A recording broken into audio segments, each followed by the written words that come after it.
Offinsomanhene nana dwamana kenten otoso mienu edena no atum ewo eniema bi a abonofo bi eye ni nyina ne se wose wanya ntie se woni a ana hyenkafo a womode womuka eko ebono ne patem hono no mkoduo no na si hu Asante Franka ewo mu a na yagina ka akoro no se titi ni nyina firim ansa na yamakwan ama wakoi no na wo kire se saade no a ekoso ne ha adwene yie pa na ono krampo no se ye ka eka bebiti sa akomadan eni fensi wo no betuma si kwan no bebo pampim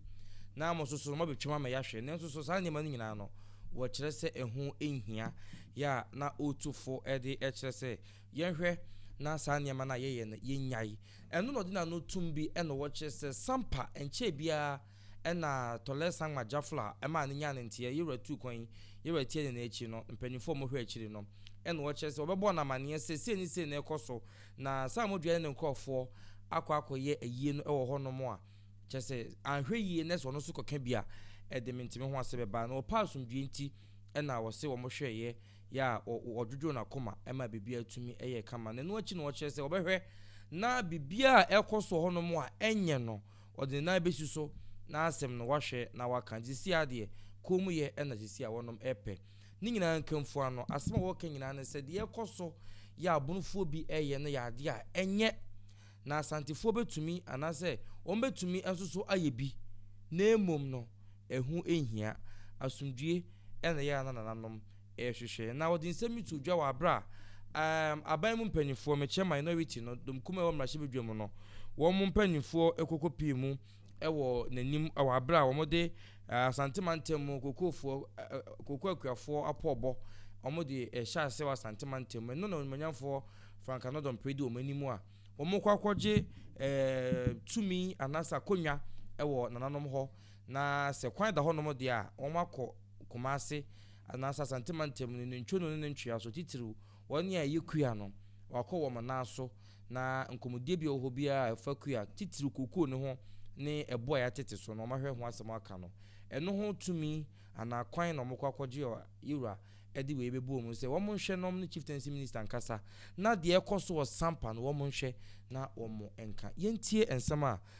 nana edi tu edwane bi be ya na otwi be miense ni asem amekan na no me sorry na me frɛ regional minister ne muzek fo ene nyina be hia manhia na me frɛ me hemfo kakra me nsabe so wo mo so na mse yewure ni ho na asem se ni ya be kan kire Kesben fo ne wo mo kan ho asem ena me ko opim so ena wo mo so kan se na na yate na mse mo musa Kesben na mo ma me nsan kan droba ni na e de sa di no droba fo no ampa omo ba ya ni ye ni wo mo hia ye ka ke wo mo se omo hwe bibi ye na Asante ye dan finfin ni metimi asi pampim ewo akoma da franco me maburu ni bia ntwam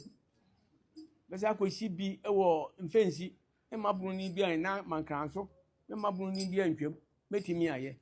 e ka se wo ye wura ni honku ade e ka se ye a betimi aye dan so ye to aban be ka se ye de mra hye ensem ene ye nti regional minister me ka kire wo ma aban ti ma interior minister ante ma wo bia ante se de ebronfo ya sate ye de eba no ena edon so ye hu meeting we fi de ye kwaso basa domasem sampasem ye wura ko ye niam apagya santimem me te ho ne bobo mama ne ye frem bo mama ne se adrobafo bi de ka adura besim na nkrofo bi di ka aduo no machi ye ntete opim so ye wura Franka flag ne souvenir ataka no hu ne ye ntete nya sa ye mo mu wura bro mem Sammordua te ho na Dormaahene ne nkrofo akoye yie se ohene na wawuo ne ye na yie ene won mo frɛ me nam se mo mra me frɛ Sammordua ene so ye ananu ya o ya asoma me kan na wotwe kra ma ene ne Sammordua wo me kan kire na obekan mu nsensem ne ade e kire ye na enji Asante ye sɔre si ye ko ha anya ntokwa na nka esie enti ne ma bi wo ho a na politics no se de ne ma esi ko no na echia nipa bi de niam bi ahyehye wo mu nsem ese ye wo sa niam ye ho de a na ese ye ka ho asem ese ye ka ho asem ese ye betran wo sa nti kakra me ma fa metimi aye ne meye kopem se mi wura beba nam de amane abo no ma hya ase ya me ye niam a metima ye na meye de meye no mfie so ne gye sawto ye de mi kuro mfo so abofofo asem idumafiafo na enya na mo abofofo de musi mban ho na mu nipa no wo mo egina ho nyina ye dumafiafo abofofo oba ba akopɛ mienu pe bi ne wo mo free dumafia ene yakofa wo mu no mo yesa anya do ano asefem ansana sankrofo no ye be ya adwuma no onu mo ba ma me di wo mo ma lawyer if a lawyer so onye agreement kama amaye na said ye be ya omo mefa fukafo no mefa o man ne kwa ena afi abo no so me ka kire omo se me de me pe equity said be ya se mi ni ho abo de wonu mbaje kaasi ebo ho de yi mfie pepema nkoma wo mu de si so wo mu ye ton hectare be ton no simpo miensa ye nu ye ho ye ntimi nka bibia na me se de me nton ma mu sa o yi se ne ye equity na tambia mu beri ni ma anye ne sa de a ene me mpene mfa abo no ma mu ene mama lawyer akomu aye we papa me ye we nyina chi ye se midin se me ye galamse namde asema da ho no we ebusuafo nti Offinsomanhene na yete ne nka no we eye kokobon sema ode ma mpanimfo ya ekọ ne nase ene wo kire se social media no so krampo no se yesi kabima minka bia ba bibi democracy aba enti se bi obia ma na no so a na o kan sema enye odidi atem ne ade na nanom te akonwa so ohini bia kwa no omayi o ma no a na omo kasa editia enti sa de no a ekoso no so no omo nhwe na womo enclen fanfiri wono ma face so enkofo bi so de galamse bi ehye no ya yeta akra mpote ya nkofo eka na kumase na galamse ni ade no chese ne fam honom no efa ba bi wonom ankofo bi de galamse ehye no so Offinso yetu galamse wo honom ene wo kase motia momontungu nya no kore nya no kore kora na nkofo bi na hyehyɛ akire kuntuna ase ama saa ne ma we nyina ekoso nti ono de galamse de Offinso enya de a yetu galamse na se bi etisa wo honom inti do sa de tuvia obi timi ka asemfo ohene ho fa no ho di free ya enya no yesi democracy yesi de ben se de ben de ben no fa no ho di free mi ameka say na no ya wada ya di bia di minamtia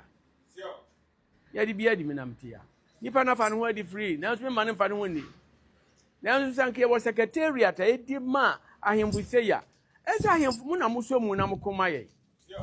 ekwan ye na abofo ne etu abo ya misamanya na di sa abo no ma wo won makotwa all site or quarry site wo se me na me ye garamse ho dada no ene ho ene nkrofo no ayaba ye bedwa abo no west coast fo bedwa abo no wo mu se me makofa China fo ene abegu no me ye garamse ene ye se midi nesenka Chieftaincy secretary mo kuma ye yampade a enka yasem ye masem ka se mu na esenka muso mu na mo kuma ye ko se ne kwata nche bia sori a na ogu obi ahofi efa akonwadie nti efa akonwasem nti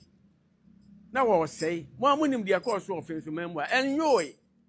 nipa bi hwehwem nipa bi achi eye de emfata ama sabio ani mo nyam a ye wurade ahye me ye pese ye sei no aduru Canada for Afrime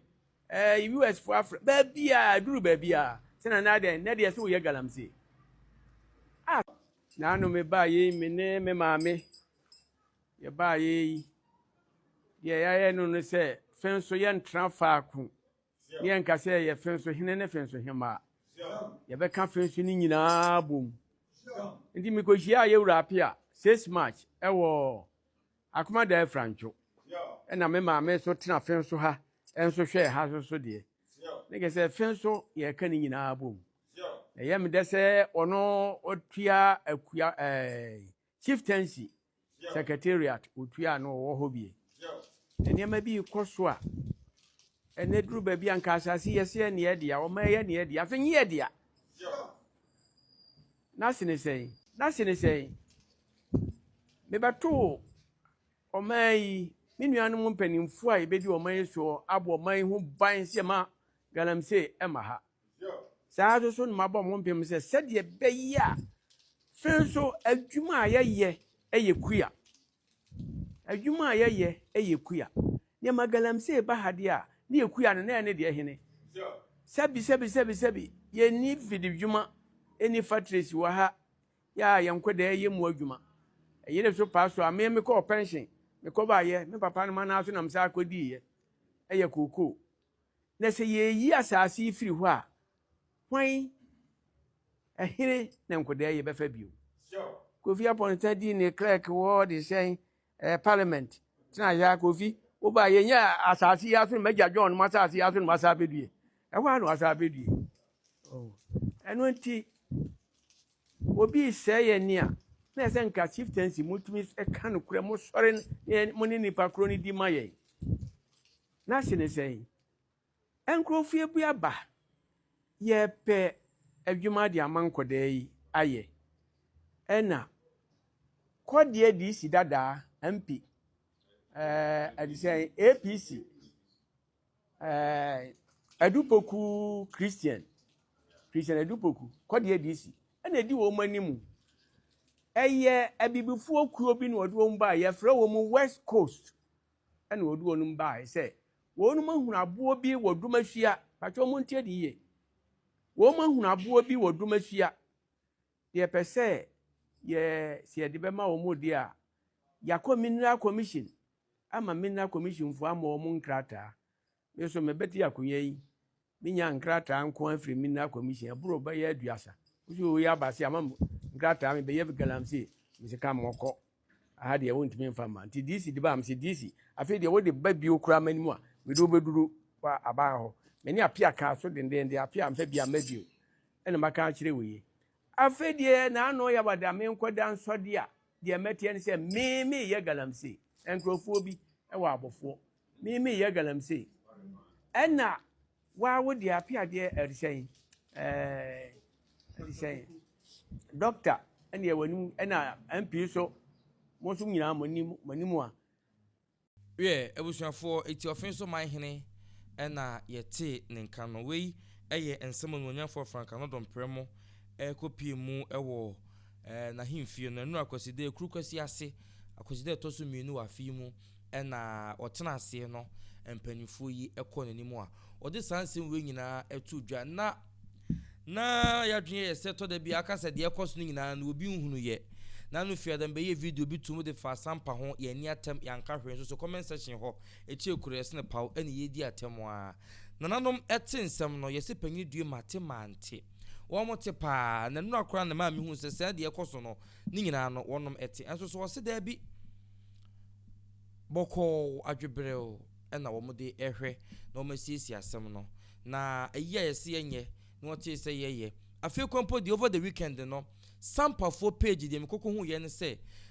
Sammordua nkrofo de nkrofo tie sikuru ni mu a kyese ye se nyasem keto kro okuru nim weekend ya di beti na duade yi ye se sampa nyasem keto kro honom wa ye wie e de ba sembiem press conference o mokoko ye na mo no mo ntiase press conference mo lingen ne nkrofo wo ma ya e chen ko ta ho se ko social media no so press conference say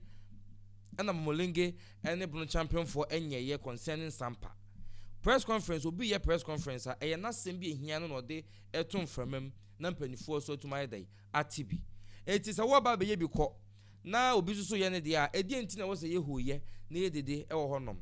Yakoka, na yasem. The entire ye cabinet say, I yet to come as you to me, my honor, my yeshu, name no yanko phobi honum. None of my dish be honum, a do for honum.